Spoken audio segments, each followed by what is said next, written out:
Welcome as we kick off our 2-minute update for 2017. Although a new Trump administration likely means big changes ahead, including the possible rollback of some Obama-era executive orders, several requirements went into effect at the start of this calendar year. The Fair Pay and Safe Workplaces executive order and its regulations, the so-called blacklisting rule, was partially blocked by a federal court last October, but the paycheck transparency part was not.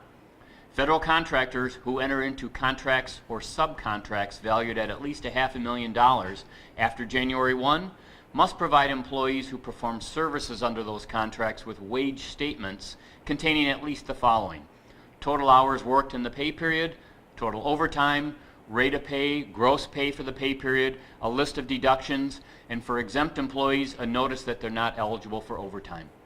Another lesser-known aspect of the blacklisting rule not impacted by that injunction is that federal contractors must provide independent contractors with a written notice identifying their independent status. Also effective on January 1st is the requirement that certain federal contractors provide paid sick leave to covered employees.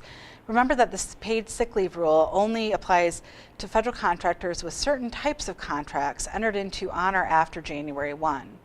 Covered contractors are required to provide paid sick leave at a rate of 1 hour for every 30 hours worked for employees who work in connection with a covered contract up to a bank of 56 hours per year.